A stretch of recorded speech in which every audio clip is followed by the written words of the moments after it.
አውሬሊያና የብር መስታወቱ። በጠቆረ ድንጋይ በተሰራ ከፍ ያለ ቤተ መንግስት ውስጥ ንግስት ሮዊና ትኖር ነበር። ልቧ እንደ ክረምት ቁር ቀዝቃዛና በቅናት የተሞላ ነበር። በየቀኑ ጠዋት ውበቷን ለማድነቅና ምስጋናን ለመስማት ወደ ሰገነቱ ወጥታ ፈጽሞ የማይዋሸውን የብር መስታወት ትጠይቅ ነበር። በዓለም ላይ ከእሷ የበለጠ ቆንጆ ያለ አይመስላትም ነበር። ንግስቲቱ መስታወት ሆይ ከሁሉ የምትታምረው ማን ናት? ስትል ጠየቀች። መስታወቱም አውሬሊያ ከአንቺ ትበልጣለች ብሎ መለሰላት። ሮዊና በመስታወቱ ውስጥ የአውሬሊያን ደግ ፊት ስታይ በንዴት ተሞላች። እጆቿን አጣብቃ በመያዝ በምቀኝነት ተቃጠለች። ሮዊና ሲላስ የተባለውን ጎበዝ አዳኝ አስጠራችው። በንዴት እየተንቀጠቀጠች አውሬሊያን ወደ ጥቅጥቅ ጫካው ሰዳት ስትል አዘዘችው።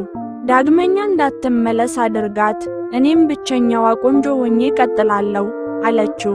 ሲላስም በትዕዛዟ በጣም ተረበሸ። ሲላስ አውሬሊያን ወደ ጫካው ጥልቅ ክፍል ወሰዳት። ነገር ግን የልጃገረዷን ደግና ደፋር አይኖች ሲያይ ሊጎዳት አልቻለም። አውሬሊያ ሆይ ሽሺ ብሎ በሹክሹክታ ነገራት። ንግስቲቱ በማታገኘሽ ቦታ ተደበቂ በማለት ወደ ጥቅጥቅ ባለ የዛፍ ጥላዎች ውስጥ እንድትገባ አደረጋት። አውሬሊያ በጫካው ውስጥ ስትጓዝ አንዲት ትንሽና ውብ ጎጆ አገኘች። በሩ ላይ ግሊም የተባለ ነጭ ፂም ያለውና ደግ ድንክዬ ሰው አገኘች። ግሊም አውሬሊያ እንደፈራችና እንደደከማት ሲረዳ በደስታ ተቀብሎ ፋኖሱን እያበራ ወደ ቤቱ አስገባት። ጫካው ደግ ሰዎችን እንደሚጠብቅ ነገራት። አውሬሊያ ከሰባቱ ድንክዬዎች ጋር በደስታ መኖር ጀመረች። እነሱ ክሪስታል ለመፈለግ ወደ ማዕድን ሲሄዱ እሷ ቤቱን በዜማና በሙቀት ትሞላው ነበር። አንድ ቀን ከዳፕል ጋር በመሆን ከወንዝ ዳር ፍራፍሬዎችን ሲለቅሙ አሉ። አውሬሊያም ለመጀመሪያ ጊዜ እውነተኛ ሰላም ተሰማት። ነገር ግን ንግስት ሮዊና በመስታወቷ አማካኝነት አውሬሊያ በሕይወት እንዳለች አወቀች። በአስማት ራሷን አሮጊት አስመስላ ወደ ጎጆ ሄደች።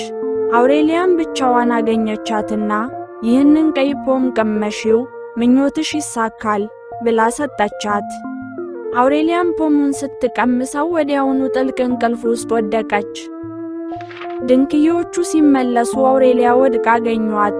ሊቀሰቅሷት ቢሞክሩም አልቻሉም። ግሊምና ዳፕል በጣም አዝነው ከአልማዝና ከወርቅ የተሰራ ሳጥን ሰሩ። አውሬሊያም በውስጡ አስቀምጠው የጨረቃ ብርሃን በሚያርፍበት ቦታ ይጠብቋት ጀመር። ብዙ ጊዜ ካለፈ በኋላ ልዑል ጁሊያን በጫካው ውስጥ ሲያልፍ አውሬሊያን አያት። በውበቷና በንጽጽናዋ ተደንቆ ወደ እሷ ቀረበ። ለሴቲቱ ያለውን ፍቅር ለመግለጽ ጉንጯን ሳማት። በዚያን ጊዜ የክፉዋ ንግስት አስማት ተሰበረና አውሬሊያ አይኖቿን ገለጠች።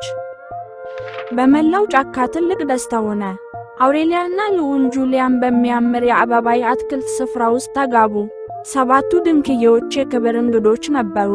ክፉዋ ንግስት ግን ወደ ሰርጉ አልተጠራችም። በቅናት ተቃጥላ ጠፋች። አውሬሊያና ጁሊያንም በደግነትና በፍቅር ለዘላለም ኖሩ።